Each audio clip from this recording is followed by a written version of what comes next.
about electoral reforms today and the fact that, of course, now and again we have been talking about the seriousness of the government and the opposition on reform as far as electoral reform is concerned, police reform is concerned, across the board reforms as a society. If we talk about legal reform, all of these things for which this government has always stood for before it came in. Also, this time, as far as the electoral reforms are concerned, things seem to be moving. Are they moving in the right direction? Are we actually going to be able to make some inroads into that very, very important area, which all the parties claim is important to them? All of that today on Perspective. We'll also be talking about the opposition and the government and the challenges for the government at this time when the opposition seems to be on the back foot. All of that today on Perspective. I have with me Sarwar Bari, who's a political analyst, also head of FAFIN. Thank you so much for being with us today.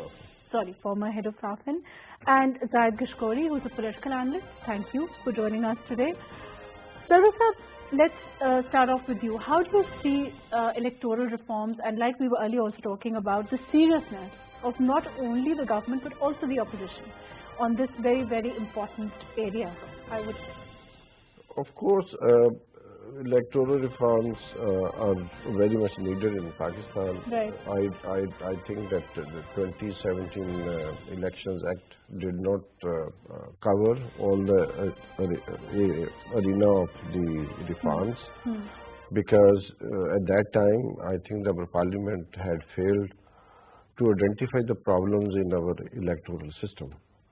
They, of course, improved the procedural matters and empowered the election commission. But still we see that soon after the passage of the bill, we had 2018 elections and the opposition is still not willing to accept the results of those elections. So that means that they think that in a way that the Elections Act 2017 did not create the desired results as far as the opposition is concerned. But I think first, the PTI government has been talking about electoral reforms. Nobody knows what are those reforms. So first of all, I would like to see that what are the reforms which they are presented to the public so that we could have an informed debate. That has not been taking place. Of course, we have serious issues as far as our electoral system is concerned. One, in my view, the current electoral system does not reflect the will of the public, even the will of the voters. Because in the history of Pakistan, if you look at from 1988 till 2018, no government was formed who had majority of the voters, because one, the turnout in elections remained less than 50%. So that more than 50% people never voted. And the parties who formed the government, even if they were in coalition, did not have more than 30% of the total votes. Right. Okay. So this first past the post system is incapable of translating will of the people into representation.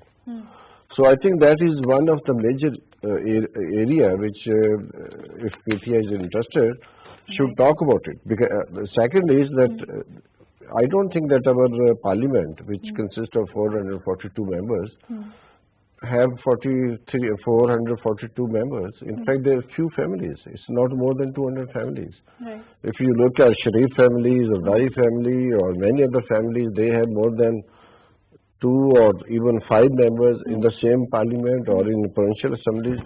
So the social roots of our electoral system are very limited, very, very limited. So we need to address first, we have to bring out the problems in our electoral system. So without addressing those problems, all the electoral reforms, whether the Senate election should be through open ballot or through closed vote or secret vote, will not make much difference in Pakistan. So therefore we need to, in fact, see that it's not just the first that the Senate election should also be held through proportional representation. Which Because is one of those things that the Supreme Court also spoke Yes. about in the judgment. Let me come back to you. I Okay. will come back to you. I'm going to go to Zahid Kashkori Sahib. Ji, Zahid Sahib, do you agree? I mean, one of the things that we keep hearing and, is government also talks about it, the opposition also talks about it, is the issue of corruption and whether electoral reforms can actually deal with that. And that is where we come to proportional representation, or we talk about open ballot or secret ballot. But other than that, like Sarwar Saab is saying, there are a host of other issues, not just corruption when we talk about electoral reform. Do you think that the government and the opposition are serious about addressing those? Because identifying them, like Sarwar Saab is saying, is also a huge issue at this time. Actually, it's a situation which is called muddling through right now. Mostly people who are in charge, who are in the power, and exactly the situation, what they are supposed to do, they don't know even. The issue of electoral reform is very, very vital. And we are lucky to have Sarwar Saab today because he has been working on this since many, many years. And we also have been debating this issue since 2016 on this forum. If you remember that 2017 election act, it was widely debated. A parliamentary committee was formed, more than 76 meetings held.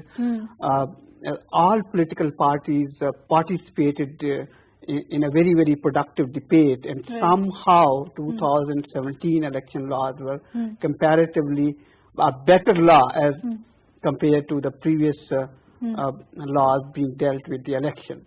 But yes, as Sarwar Saab said, I agree to him because there are still many issues which need to be addressed, and that's why all political parties, it doesn't matter either it's the government, it's a good cause, and the opposition have also equal responsibility to support the government, and parliamentary committee also have been formed. What are the issues? You talked about the money spent in this cause, and a huge allegation from all political parties, particularly we keep focus on Senate election, that how members of parliament were given the prize and being prized even, and what happened. And exactly the law, chapter 9 and 10 of 2017 election, empower Election Commission of Pakistan to look into all these issues. The financial matter involves either it's the corruption which disturbed the fair election in Pakistan. So this time it was the responsibility of Election Commission of Pakistan, which apparently failed to stop such things. Even the government was complaining, and even the Prime Minister said this, and the opposition was equally saying this. Laws are here. The problem of capacity, this is a capacity building problem by the coming from the top poll body, which could not even have look into all these situations being created by different elements which are not even supporting the democracy and true, fair and free election for the Senate of Pakistan. I will come back to you, Zahid Sahib. I'm going to go to Barrister Muhammad Ali Saif, who's leader of PTI. Thank you for joining us.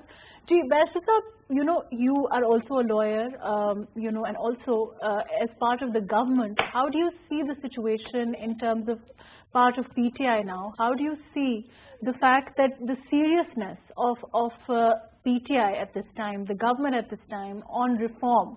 Because we've seen back and forth, there's always been, some talk about reform as far as electoral reform is concerned, linked to corruption, which is a huge issue, but like I said, not the only issue. Of course, there are some reservations that the government has raised with the Election Commission.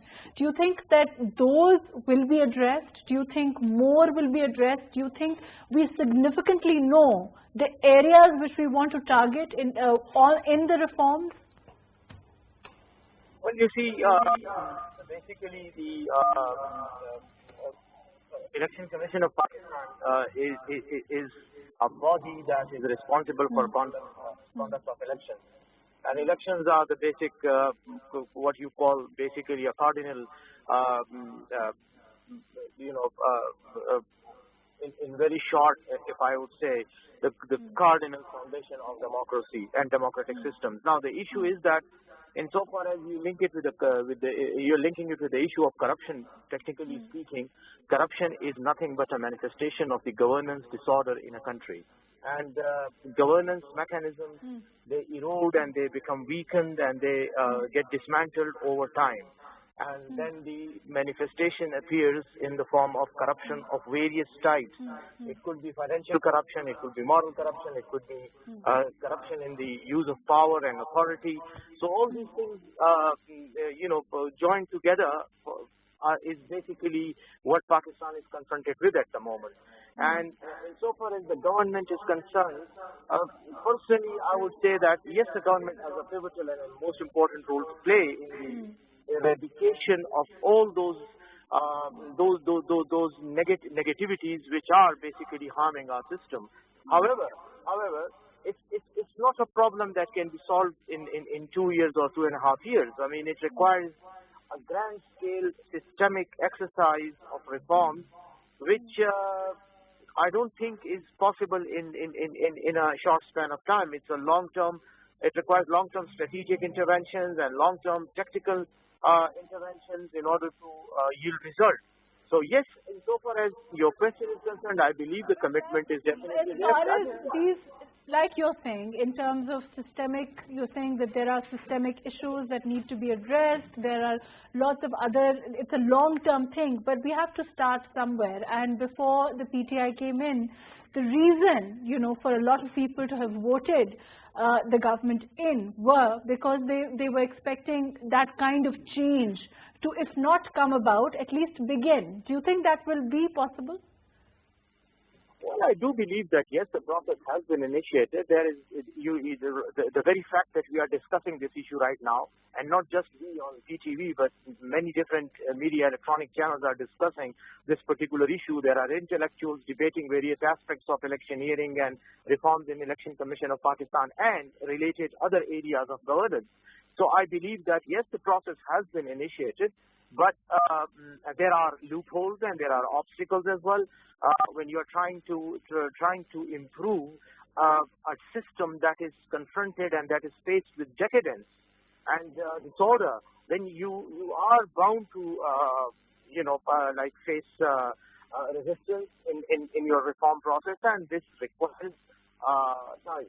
It requires time, and the results are definitely going to be there. But in order to materialize them or to see them being materialized, that would require some time. And I think that legal interventions are being undertaken. Do you think that there is?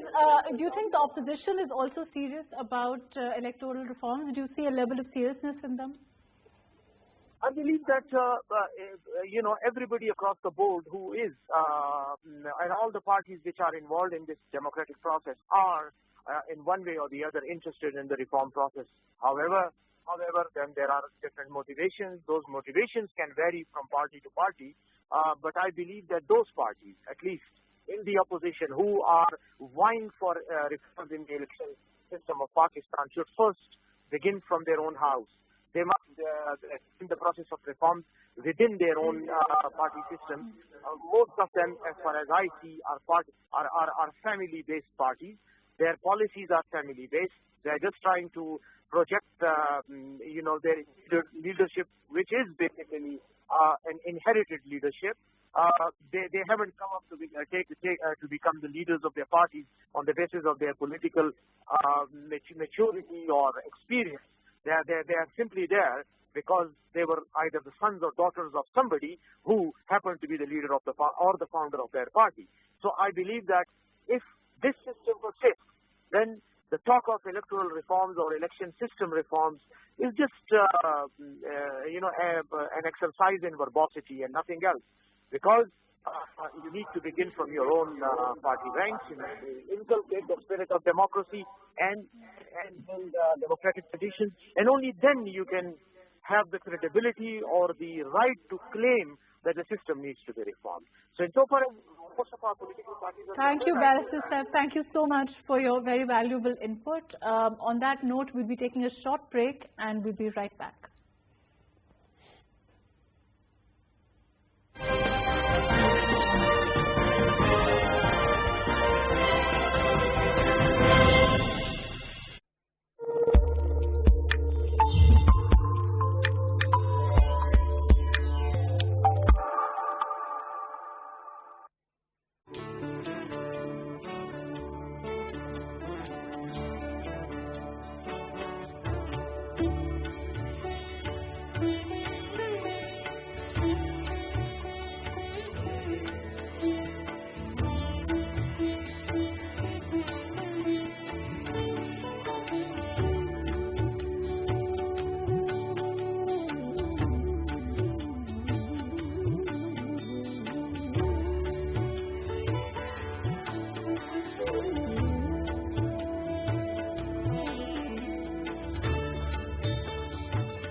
Right, live images on your screen from the Super Sport Park in Centurion. Action is live on PTV Sports right now, where Pakistan required 3 more runs of 3 remaining deliveries in this first one international, the 3-match series against South Africa.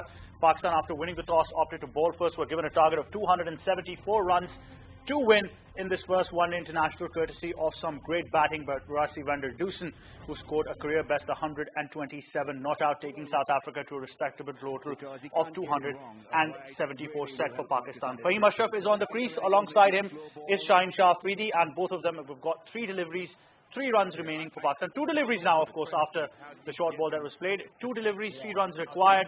You can see Temba Bavuma, the captain, setting his field in Mahrukh on your screens right now.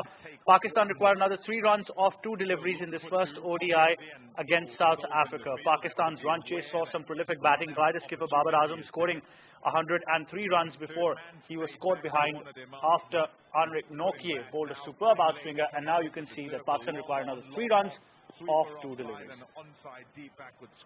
Here we go again. Straight. Is hit it straight. Will they be back for the second? Yes, they will.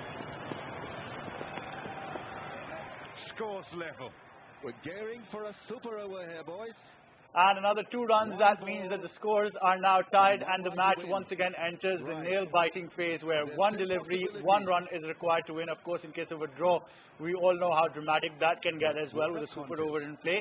Now you've got 1 delivery, 1 run remaining in this first one international between Pakistan and South Africa. All their fingers crossed. Pakistan coach Mark Boucher. Well, some crazy scenes tonight at the Super Sport Park in Centurion. Pakistan were cruising to victory before they had a collapse from 180 for 1. They stumbled to about 230 for 5, making way for Mohammad Rizwan and Shahzad Khan to steady the ship. Both of them shared a good partnership, Rizwan getting more than 40 runs, Shahzad batting well as well. But Pakistan kept on losing wickets at crucial intervals, courtesy of some poor shot selection. And now they're down to 1 run required of 1 delivery. 1 run. But we also need to keep someone somewhere where he might try to hit it because of the length you bowl it. Temba Bavuma alongside the bowler for the last over, and Dilip Halawakai, who's going to bowl the last over, and you've got 1 run remaining of the penultimate, the last delivery of the match. Quinn de Kock, the former captain of South Africa, also has a lot to say in this as well. Fahim Ashraf will be facing this last delivery. Kagiso Rabada on your screens right now. 10 scenes at the Super Sport Park in Centurion. Really, they were on their way. Now 1 from 1 and right, so the field is up, and it's going to be 1 run required of 1 delivery between Pakistan and South Africa. Fahim Ashraf would be facing Dilip Halawakai, who's going to bowl the last delivery. 1 run required. Pakistan needed 274 runs to win after they opted to bowl first and couldn't restrict South Africa, although Pakistan took about 5 wickets for 50 runs. Wicket. Everybody in off the circle. 1 to get. Fahim on strike. It's through. It's through. And that means Pakistan have won this first one-day international by 3 wickets. It was an off-cutter, a slow delivery outside off stump, smash for 4 through the covers by Fahim Ashraf. And Pakistan have managed to beat South Africa by 3 wickets at the Super Sport Park in Centurion in the first one international of the 3-match series of Pakistan's tour to South Africa. Fahim Ashraf has fittingly hit the winning runs. Babar Azam top scores with 103, followed by Mohammad Rizwan scoring more than 40 runs. And Pakistan have won this all-important first one international by 3 wickets. They've beaten South Africa. Pakistan now lead the 3-match series 1-0. Captaincy on debut. He's not done a bad job at all. Right, news Justin, if you've tuned into PTV World, is Pakistan have beaten South Africa in the first one international of the 3-match series at Super Sport Park in Centurion. Pakistan have beaten South Africa by 3 wickets. They've chased down the target of 274 runs given by South Africa. South Africa in their first innings made 273 for the loss of 6 wickets, and they had Rassie Doosan top scoring with 127, not out his career best figures against any team in international cricket. Pakistan, of course, in their run chase looked solid. Imamullah getting 70, Babar Azam scoring 103 of 104 deliveries, and it was Mohammad Rizwan with 40 runs and Shahzad Khan with 33 who managed to steady the ship after a very nervous collapse of wickets by Pakistan. Lost too many early, and it seems to be a positive intent. Right, there you have it. Pakistan have beaten South Africa in the first one international by 3 wickets, and they are now on top of this series. They lead by 1-0 in the 3-match series. That's news just in here at PTV World. Great scenes for all you cricket fans to celebrate if you're supporting Pakistan. South Africa have got another chance in the remaining 2 one-day internationals. We'll take you back now to Perspective with Mahrukh Hameed.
Assalamu alaikum and welcome back.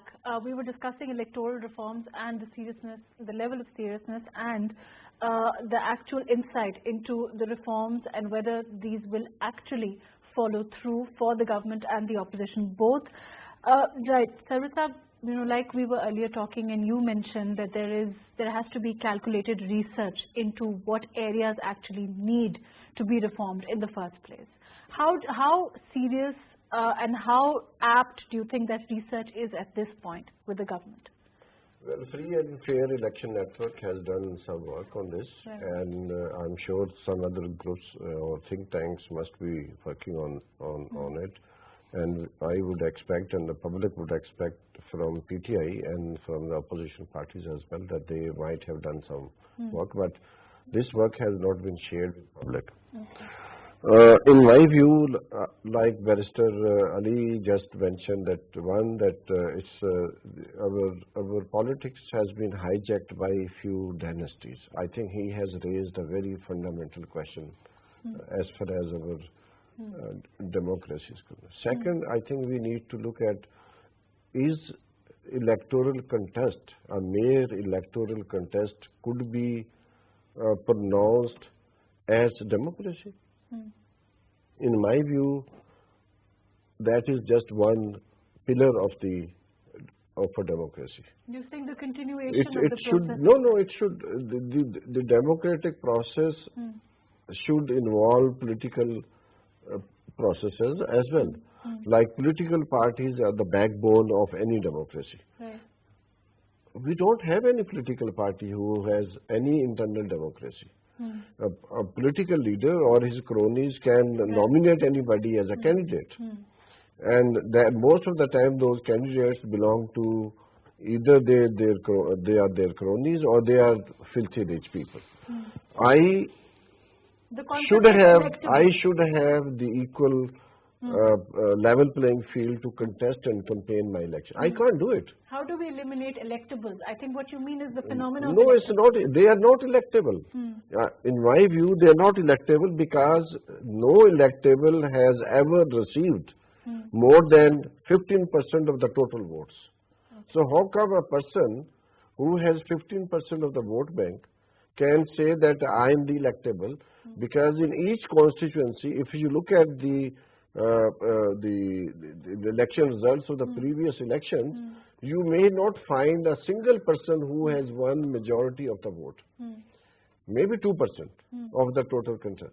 Most of the votes are wasted because a majority of vote goes to the people, to those candidates who lose election. Right. So the majority of our vote go to the people who lose, who are defeated in the elections. Now, a person who gets the majority vote is declared winner. Right. Okay. So how come this is a democracy? That is one area which must be addressed through electoral reform. The other area is that one person can contest election for 5 constituencies. So as a result of that, after the 2018 elections and 2013 general elections, we had almost 50 by-elections immediately after the general elections. So if you consider 272 and 45 or 50, it's almost 20%. In 20% constituency, you are going to have another election. Repeat. So you are, and these leaders don't think about it, that when the person contests election, when a leader contests election for 5 constituencies, I tell you, we have been observing elections. In each constituency, that leader would say that I will, if I win from your constituency, I will retain your constituency. Now, how come under the law he can retain all the constituencies? If he wins all of them, he has to leave all except one. Right. So, in fact, he is also damaging his trust. So, the public, and the second, as we say that the proof of pudding is in the eating. Right. Now, democracy, we believe that is a system of governance as well, which provides better delivery system, which provides justice. That is not happening.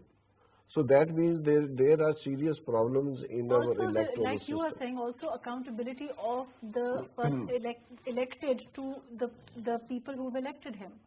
That also, I think, is something that needs to be worked on. Also, the concept. You see, Indian election system is absolutely wonderful. But I think the question arises, did Indian elections independence ultimately translated into good governance? Can you say yes? Nobody can say yes. Even Indians can't say yes. Right. Because the governance in India is also terrible. Right. So I think we need to ask these questions before we go for electoral reforms. Right. Gee, Zaid, do you think when we were talking earlier, I mentioned the concept of electables. You know, we've seen even now with political parties, just before the election, a lot of joining happening, one person moving to the other political party, and there has been some reform in that area. We have to give, you know, the political parties that joint credit, because, you know, across the floor crossing, all of that happened quite recently. But the point is, having electables in the party, like, you know, we saw influentials of the area, which is, you know, something that Sarwar Saab was also talking about, is something, again, that translates into those particular families, again, coming into power. Again, power going into the hands of only a few, which is what's happening all around. So all of these areas really need to be thought about before we move and say that electoral reform is significantly going to change things for the future. This is very vital point of our debate, I think, because the electable problems and, you know, this National Assembly, the upper, the lower house of the parliament, this time witnessed 41% people. They are the new faces to the parliament. I'm telling you because and why I would justify it. The participation of women, I have been observing and covering the parliament since 2008 as a reporter, that the participation, active participation of women in the parliament is excellent. But the problem is... excellent, you're saying? Yes, better than men. Okay. The male member parliament. But the problem is because they are not even directly electable. The very rare faces are in the parliament who directly got elected and contested the election. There should be a binding on political parties, at least 20% or maybe 10, 20, it's their consensus, to give tickets to women in their areas, and then they can go through to the parliament.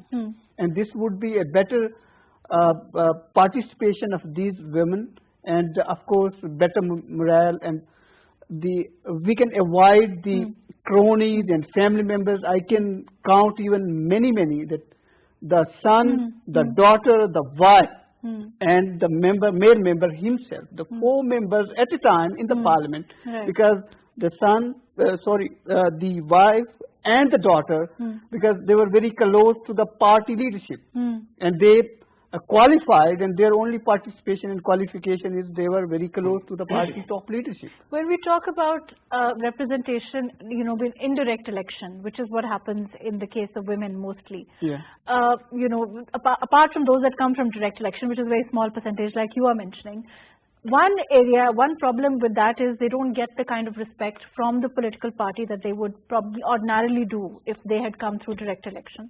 That is one problem, even if they want to work within the party. Another issue, of course, is like you are saying, they usually come because they're close to the leadership, and it is again something that is bestowed on different people or different women of families that the leadership is close to traditionally. So again, that concept of nepotism, again that concept of favor has always come in. And that's why I'm coming to that point. I would continue my argument that the women participation in the new law 2017, it encouraged that and ensure that women participation in voting system should be encouraged, because it always been a problem for Pakistan. And the women participation, and secondly, the 3 or 4 points which were exactly are being not addressed. The number one, look at this, that one constituency, there is a legal lacuna, that fault in the law that Chaudhry Nisar Ali Khan, the former interior minister, who as an independent candidate got elected as MP, member of Punjab Assembly, but he did not take the oath. Right. And the people of his constituencies, they are deprived of basic thing, the basic the funds and anything, because nobody is here right now who could represent them in the parliament. And what is their fault? And the law is silent on this very much issue, and he did not take the oath. And secondly, in Senate of Pakistan, that Ishaq Dar, the former finance minister, he was elected as senator, but he did not take the oath. And this seat is also still lying vacant, right? And a third important point, that and in this Senate election happened last month, 31 are new faces to upper house of the parliament. 48, 31 out of 48. These are the new faces. But when you talk about they new came faces, to the Senate for the first time. But that's isn't it majority true that of even them when you were let me just interject you here, when you talk about new faces, isn't it true more often than not they're just new people from the same families? You know, whether it's, you know, the sons coming in after the fathers, or you know, the family, the in some cases the women of the family, because the men haven't been able to participate. So it's really just the same rotation within the same families, isn't that true? You see, every political party has a wing. Labor wing, youth wing, women wing. Now, I would like to see from opposition and from the government how they are going to bring people from the labor wing to the assemblies. Okay. Because why they have formed labor wings?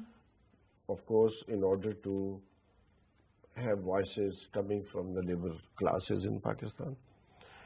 Similarly, I think every third constituency could be declared as a multi-member constituency, so that women can contest elections from a constituency and they could get vote from that.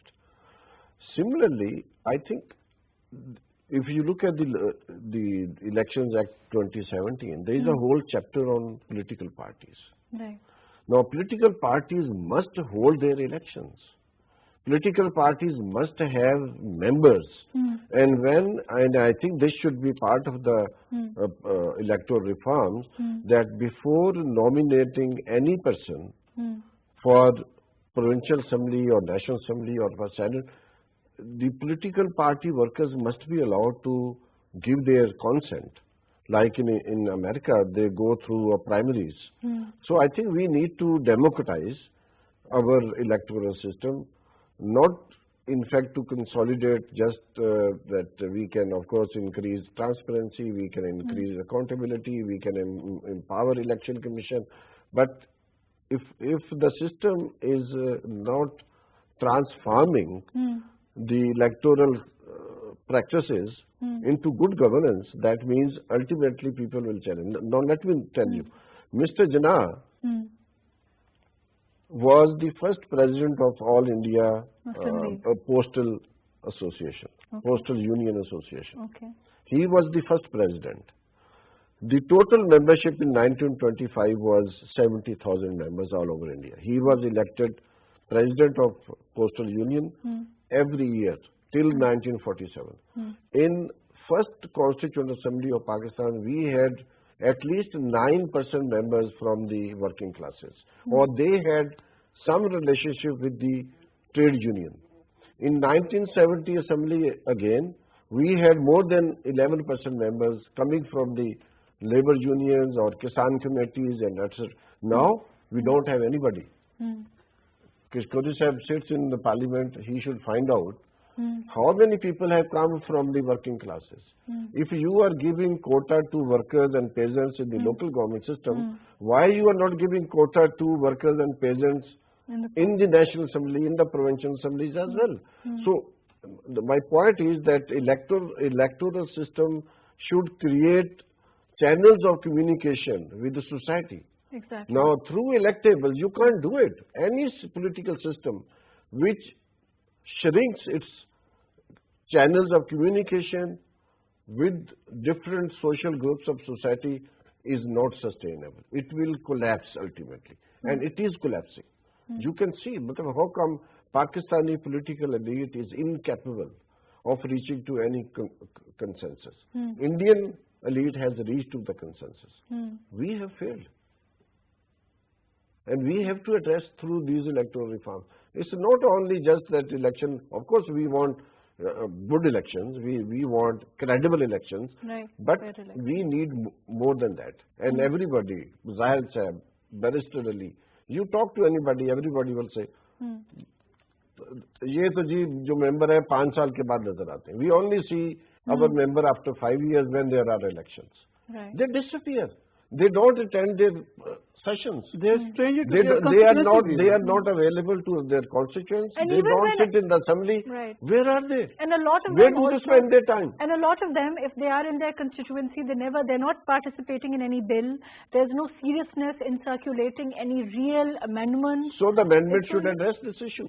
Electoral reform should address this issue as well. And sorry to cut you, sir. The most important thing now that there are three important points. Now that this government and the parliamentary committees even wanted to get reformed. That number one is the electronic system in Pakistan. How to introduce this system? Can Pakistan be entitled to this one in expected 2023 elections?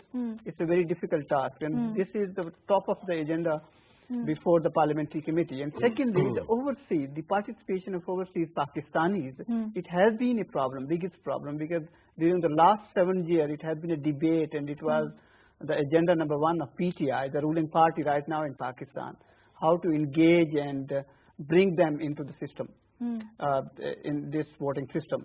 It could not be finalized. Even this was a very popular suggestion given by the now sitting president of Pakistan, Dr. Arif Alvi. He has done a great job on participation of overseas Pakistani into this system. And this is still going on. We don't know either it would happen or not. And the third one is we are trying to how to identify the voter to whom he voted for. It has been a debate which seemed to be apparently a very tricky debate, and it's almost next to impossible to make it possible in the existing laws.